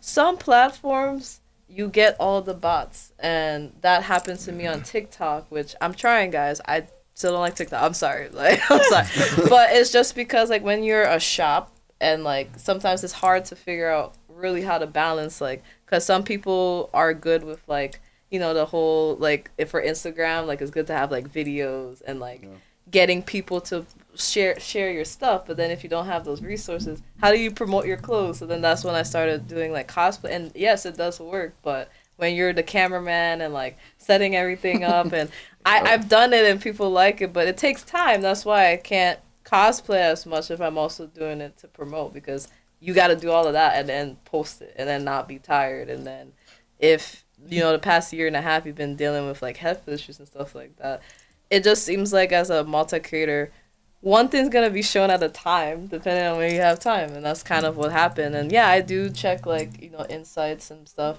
The best I can do sometimes, especially with like the cosplay content and like the AnimeInkArt live stuff, the reshares has helped. The collaboration features help a lot as well to get that push. Whenever you guys reshare, that has helped as well. The trending audio helps a lot, and that's like the easiest thing for me to do, especially with like some of the content. And that's what helps, but it's just like, how am I supposed to navigate? Like, you know, you go live, you can stay on for an hour, then you can't stay on for an hour, and then like they push pictures and they push videos. Like, I can't tell anymore, so I try my best, but sometimes I'm just like, I'm gonna just post at the right time. Y'all watch it. Because my suggestion to you when it comes to going live, you always do it on Instagram. You need to do it on TikTok where you can start getting money from it. Yeah. You need to stop doing this for free. Start making some money off of it. Okay. I actually tested out the multi-stream yesterday, so I'm trying to. For now, it's gonna be YouTube and Instagram, and I'm gonna transition to everything else. This next question is just about when we were talking about other cultures and everything. If you were in a room with other creators that weren't like us, and they wanted to know like what's the best way to support you guys, and maybe like take accountability for like I mean, like even within our community, like if you see something, say something, don't just let it slide. What would you tell them is the best approach to that? Fight every racist no. Maybe that was like a half joke. Maybe, but I Start know mentioning this in firsthand rooms that where there's you're- opportunity. Yeah, I was but hey, now because I definitely was about to say, get me in them rooms. Get I want to be in get me in them rooms. If that's how you want to help, get me in them decision making rooms. That's how you can help. But that would have been like personal. So I was trying to like the community. But me, where's my America? Me, which one? Get me in them rooms.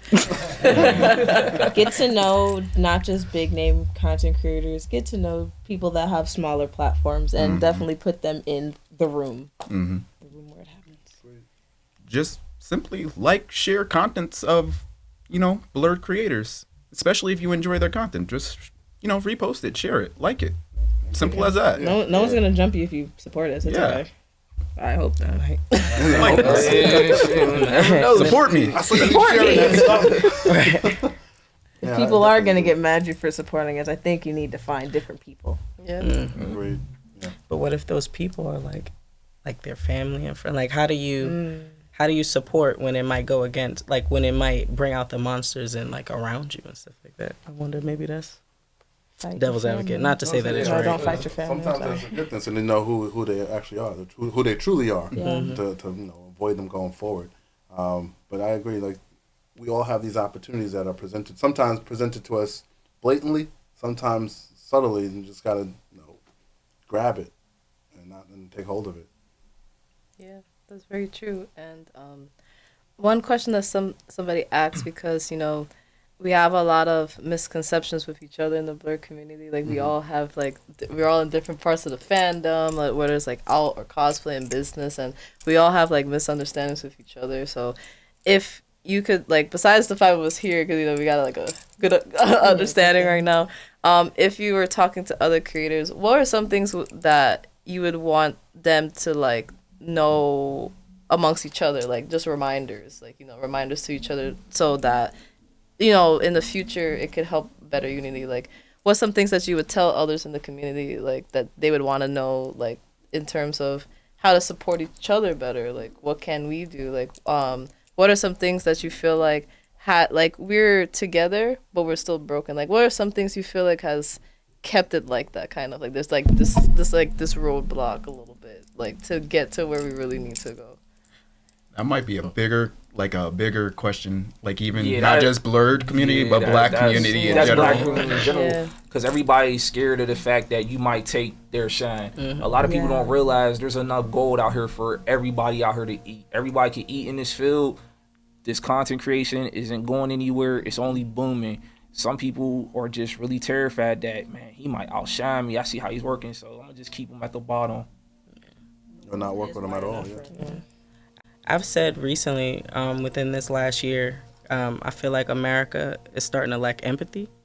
Like, we don't really care about like the next person. And like, I feel like if we just maybe within ourselves, like just instead of always like, yeah, we have competition, but there's also friendly competition. Like, competition doesn't have to necessarily mean like something bad or you gonna take my spot. Like, maybe have more like, you can never take my spot. Like, what are you talking about? Like, we can work together. Like, instead of feeling like somebody's like against you, because you never know, like that same person that you're like you feel so like about, they might have been the one that like they don't feel that way. They see you as an ally and they want to help you up, but you so like in your head thinking that, oh, I gotta, and sometimes it might even be like, get out of like that survival mentality. Like maybe you are accustomed to like people taking your stuff and you gotta survive, but like everybody's not that one person that did it to you before.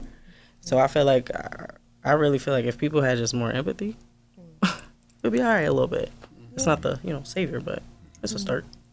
We are losing the art of like a friendly competition, because it's like, yeah, you can just verse someone, you could try to outshine each other, but it's not like, shouldn't be that like malicious, because at the end of the day you still want to be, you want them to be your rival, because and essentially you guys are pushing each other to be better. And that's like that thing earlier that we was talking about, like the HBCU thing where you say you did not necessarily understand it. It's like that friendly competition, like it's all love, but like you're not better than me. Like Delaware State University is the best HBCU ever. I don't know that real HU thing.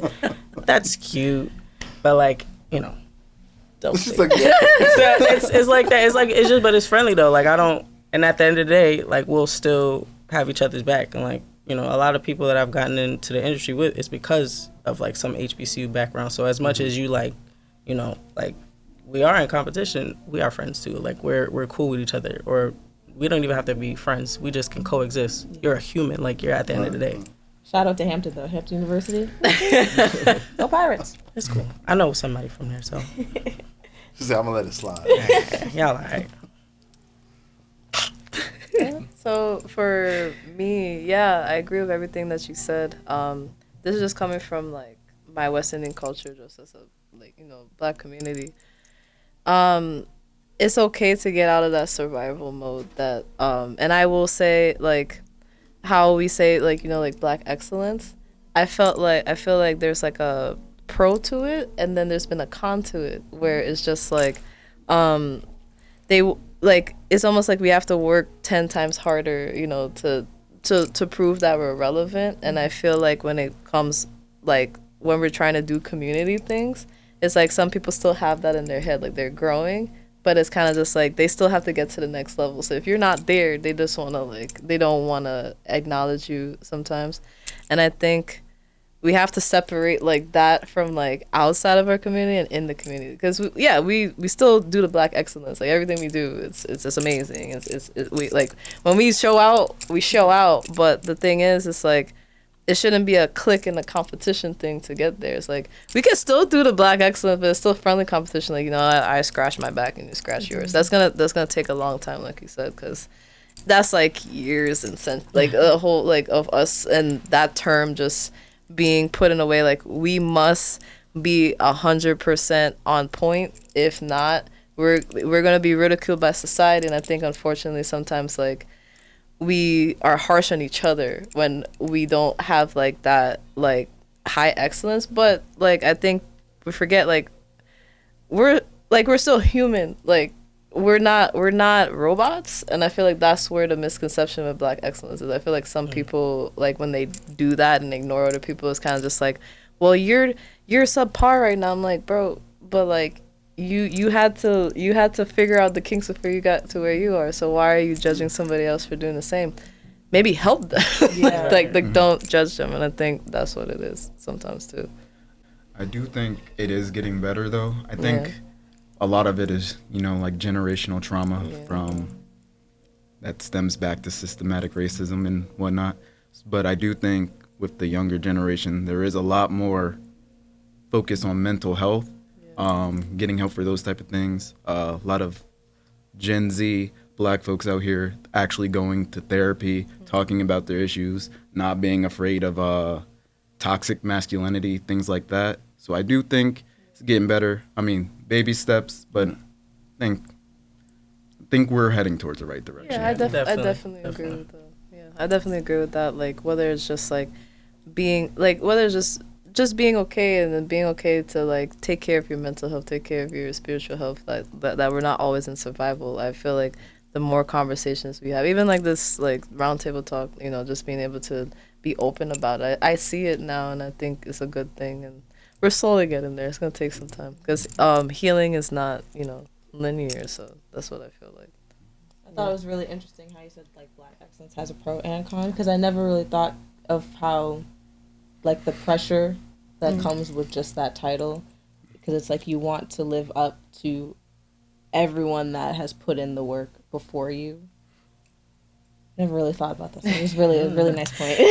Thank you. I forgot what conversation I was having, because one of my friends, well, they want to remain anonymous, but they're like an important person, like with you guys that have been there every step of the way, and we have conversations like this, and I think it was like they said it like that as well. So I think that's where I got that from. It's funny you do bring that up, because just yesterday I saw a TikTok about it. It was about this dude who he's from the hood, right? I think he might have been from Newark too. But he was talking about how he graduated from Harvard, right? And now he's in like his early 20s, making his way through his career. And he was talking about how no one talks about how hard we have to work and how that's causing such burnout at such a young age. Like, he's at the point in his life, he's like 24, he's 23, 24. This is the point in life where he needs to, like, he said he needs to lock in and like start a good foundation for his career. But he's already burnt out because everything was going against him, and he had to work twice as hard to go half as far.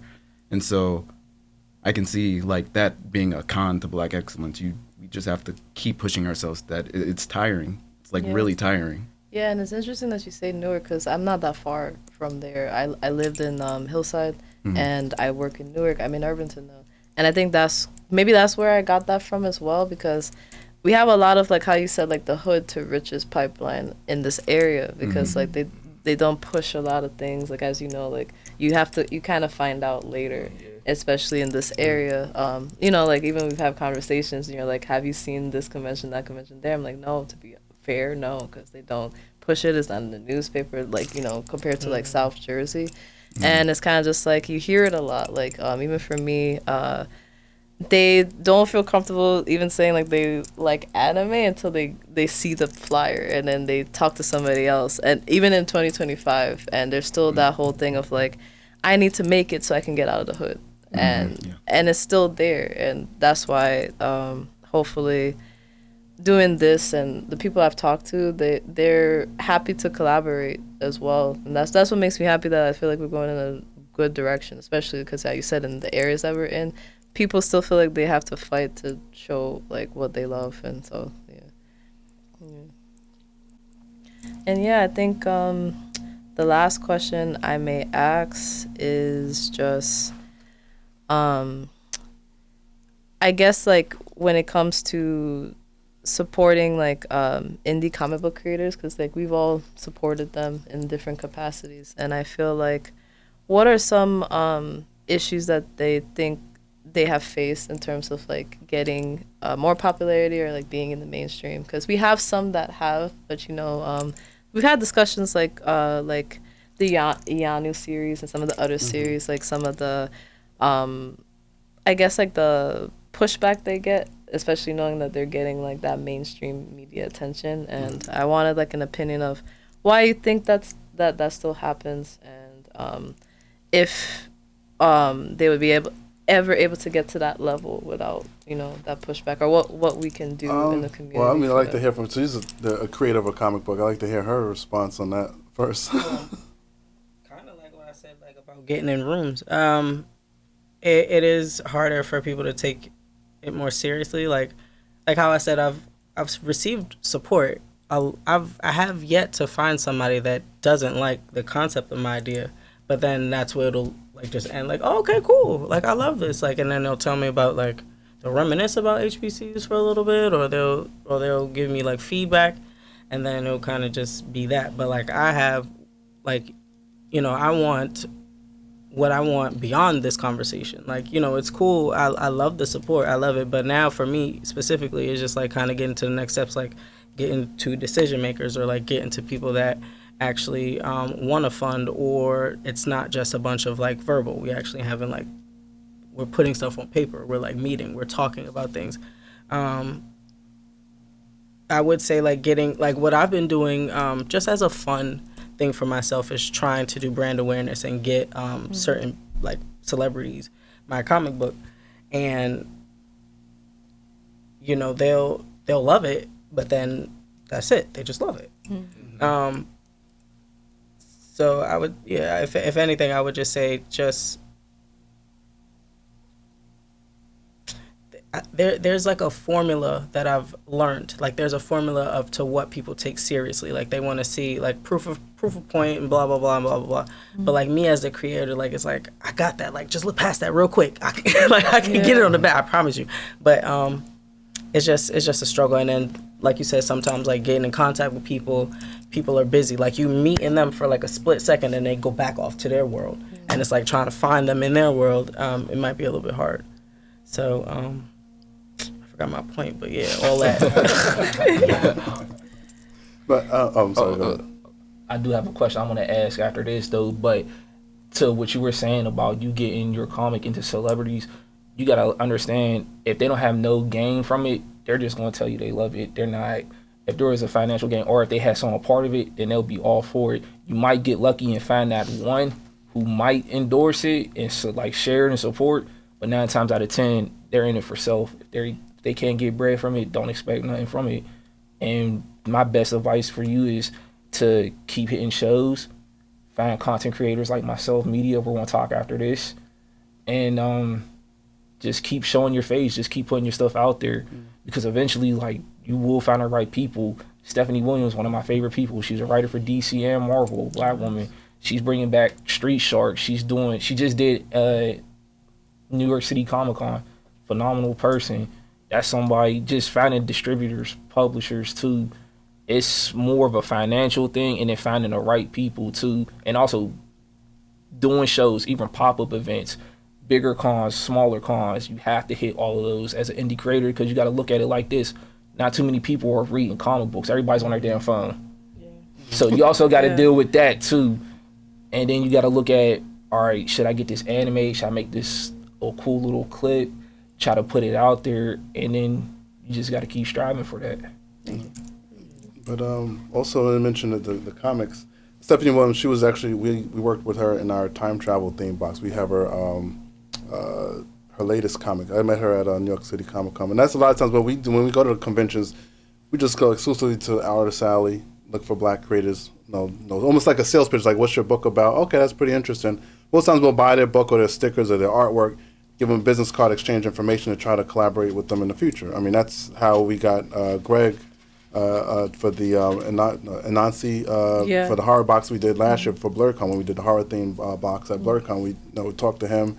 Ray Comics, he was in our video game box for the joystick games. Like, a lot of times we go to these conventions is not just for the enjoyment of being in a con. It's like, this is my homework. I literally went to New York Comic Con with just business cards and went to Artist Alley for like several hours just walking around talking to people. A lot of times we'll actually speak with the publishing studios, like Mad Cave Studios introduced us to Stephanie Williams.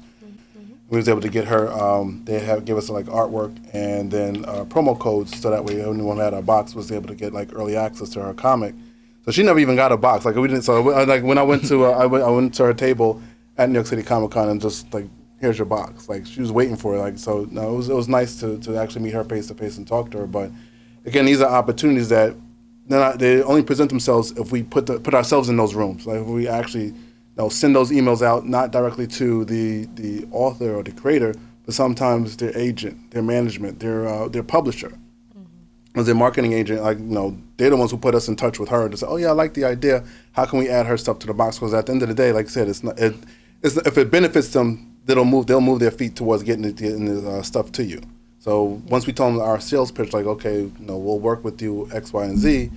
Okay, it makes dollars and cents for them. Now they're willing to work with us. Okay, well, what can we get? Let's find a way to get our stuff into this box, because at the end of the day, cash is king. Yeah. So you gotta do what you gotta do. But harping back on what you said as far as how can you grow, it's a lot of work. There's a lot of work. I mean, we've all said it. Whether it's cosplaying, coming up an idea, whether it's just creating the character or bringing your own blend of your character. It's a lot of work. You got to really invest into yourself. Yeah. No, I forgot if you had any input for that.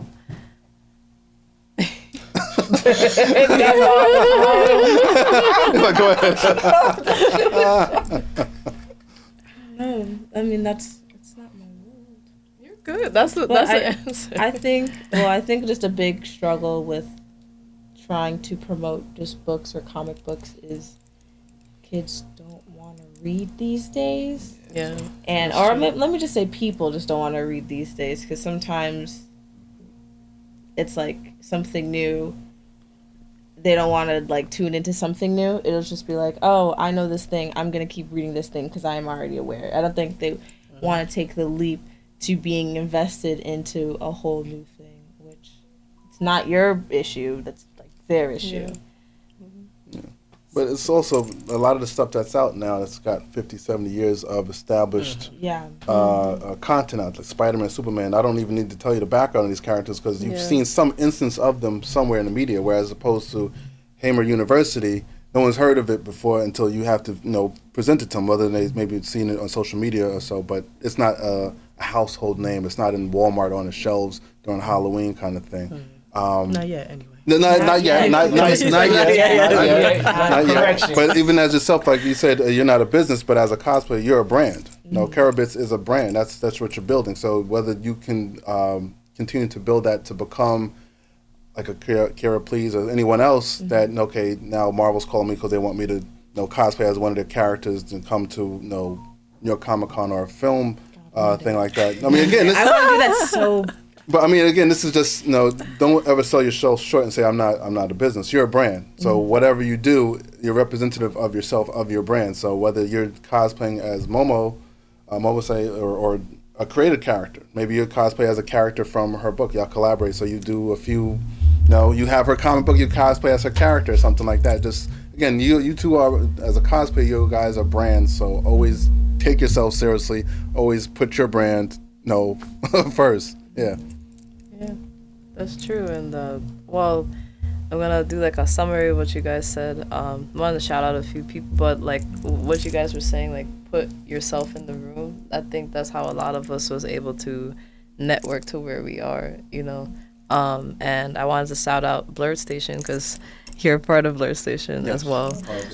Shout out to Tony Weaver Jr. for Nerds with Literacy. Sometimes it's like, what I've noticed in the recent years and is powerful, and I think we have to do more of, is like, it's almost like creating our own catalog. And what I've noticed is like when we create our own catalog, create our own streaming services, like our own, like, how Blerd Station is, like their streaming services for all Black original like creations and stuff like that. Some of the people that's in those rooms, now they're like, oh, y'all are gathering and you have an actual like resume, and sometimes they come to you, and that's what I've seen with Blerd Station, with some of the people that they have on, and with Nerds for Literacy.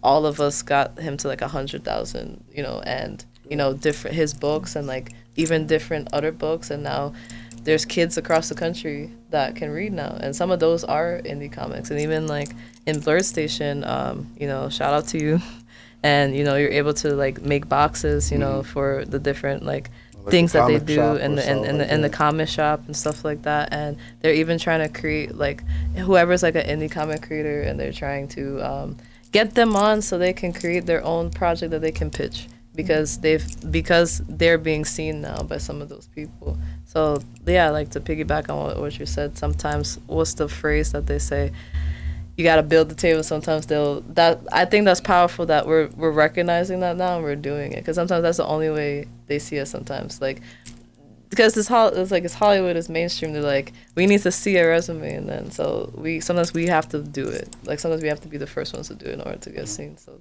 yeah, I definitely agree with that. Yeah. And the last thing before we close out, if you want to give like either one piece of advice or just like a... Can I get my question in? Oh, sorry. That's the last question. I should have asked this earlier when you were on the subject of support. How come with the Blerd community, we don't support the Black-owned conventions as hard as we do, say, GalaxyCon or Fan Expo? Because before anybody says, yes, DreamCon is a Black convention, but would you support it if the 4 biggest YouTubers wasn't involved, if the celebrities didn't come? Where you have something like J1Con, I don't know if y'all familiar with J1, one of the longest running Black-owned conventions, barely gets no coverage, barely gets no attention. My man Jay has to like basically try to beg people to help him when everybody should come together to support this, and this is a local one to y'all. So why is it that it's so hard pressed for us to support our own conventions if they don't have the entertainment aspect behind it? That's a good question. If I'm just, sorry. If I'm just speaking as a consumer or like a customer, I would support if I knew about it. Like, I don't know, like, sometimes these people don't know about these things. Like you said earlier, you were saying that you live here, but like they don't push it out and stuff like that. Yeah. But like we could push our own stuff out, like how you saying. Yeah. But I don't know why. Like, but to your thing, I know to your point, it's like people are more inclined to support like celebrity or people that have a following, and then they'll like pop out for something. But if it's something that's like, there's even little small rinky-dink conventions popping up just in hotels, which I've been seeing a lot recently, which is actually kind of crazy. They'll come out and support that, no problem, with no little to no advertisement. I've seen one, I've been a part of one that was packed, and it was just a mess. But they're having another one again, and the ticket sales were great. But if we tried that, it wouldn't be the same result. So that comes down to the same thing that a majority of the issues. Color, race, black. But we're black. Some of those rinky-dink ones, a lot of Hispanics are running on. A lot of people don't know that. Yeah, but I'm saying this is I'm not talking about like the Hispanic community. I'm talking about the black community. Yeah. Sometimes, a lot of the times, that discoverability, it's hard. We don't know about these things. Quick plug. There's like a green book for black conventions, by the way. We should share that. Before you finish, I believe that's from Blerd and Powerful, the Green Book. So definitely, I think J1Con is in there. J1Con so Blerd and Powerful has that Green Book for those that may not, know about that. But continue what you're saying. We have this. It's that weird mentality that we have in our community about one-upping each other. You feel me? It's similar to how. I'm gonna use an example. Sorry, their name is blanking on me right now. But there's a black-owned athletic gear company. They always mention how like their stuff is 100. Like they sell like a full gear and it's like $100. People complain that it's $100, right? But people will have no problem going to Adidas or Nike and spending $200, right? $300. It's like, for some, in our community, there's this thing where we just assume that stuff from the black-owned businesses like black conventions have to prove themselves first before we give their support. We don't just come out and support.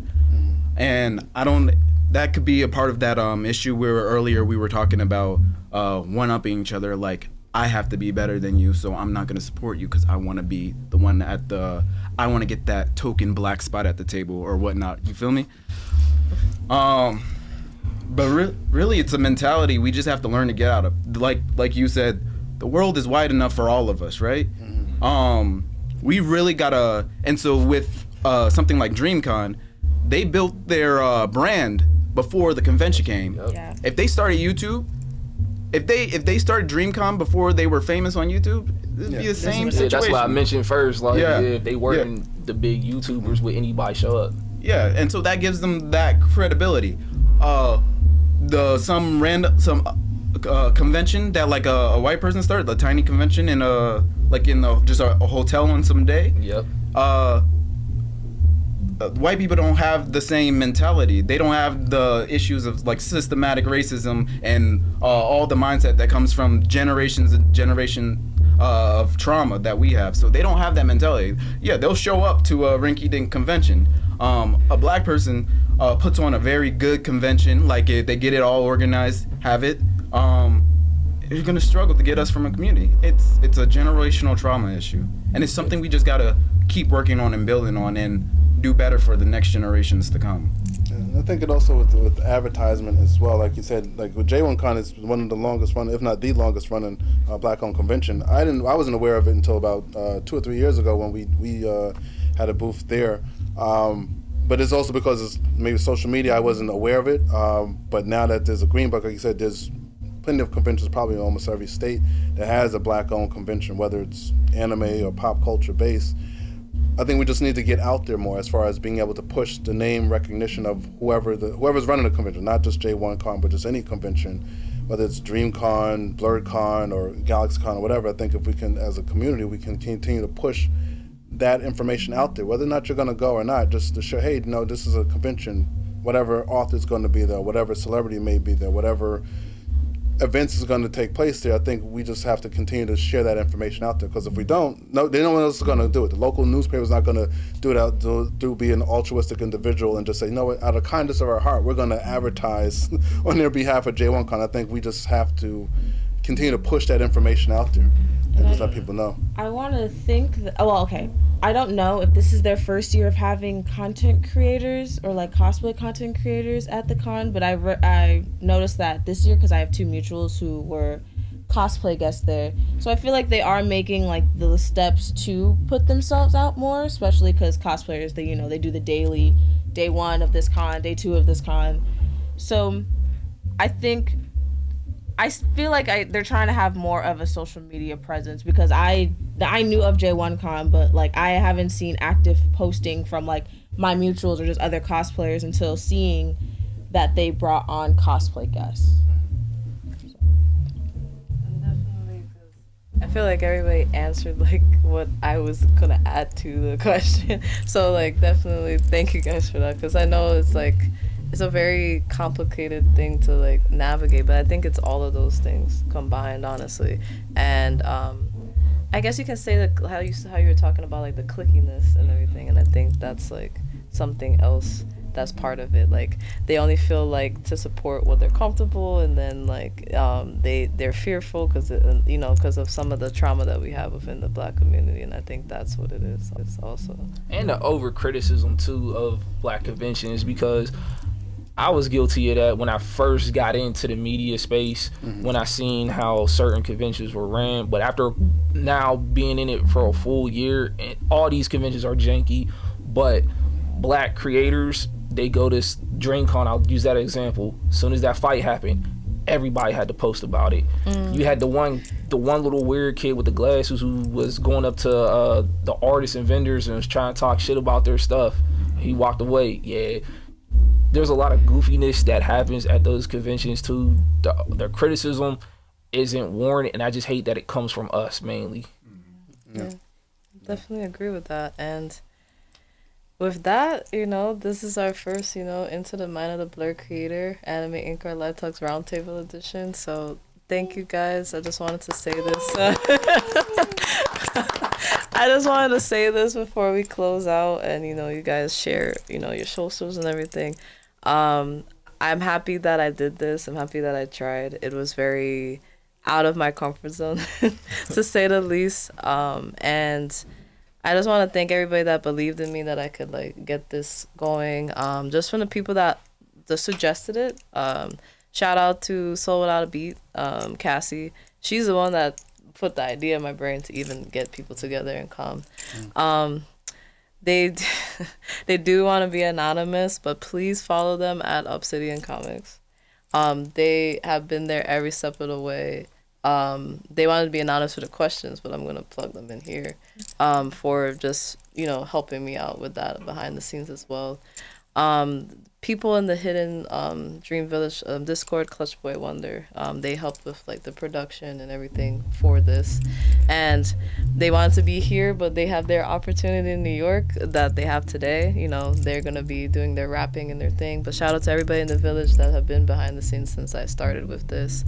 And there's a few other people like Luxury Leah, and there's a few other people as well that I can't name right now, but I thank all of you guys for being a part, and I wouldn't be able to do this without you guys. So just want all of you guys to like plug in, your socials or where you want people to follow you, and see what you guys are doing next, because you guys are all doing like y'all doing the thing. So so start that way. All right, we can start this way. Y'all can follow me on Instagram at Jay's Thoughts, and on TikTok at Jeyhighdef. You can follow me on Instagram. It's its.kerobits, and on TikTok it's just Kerobits, not JUST.kerobits. It's just KEROBITS. So on all of my social media platforms, mine is 9acre vibes. So it's 9acre v.i.bes. 9acre vibes. On Instagram _JG Collects, TikTok JG Collects, YouTube Collector versus Creators Podcast. And I just want to say I'm new to this. I've been doing podcasting for 2 years, media for conventions a year and a half. If you got a dream, just go out there. The naysayers, don't worry about it. This is going to be hard. You're going to cry. You're going to spend a lot of money, but it's worth it in the end because you're going to meet incredible people like these. Yeah. Otakunoir on Instagram is OTAKUNOIR.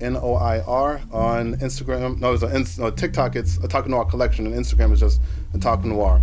And just want to be thankful to Lizzie for inviting us here. Yeah. We're looking forward to seeing it live.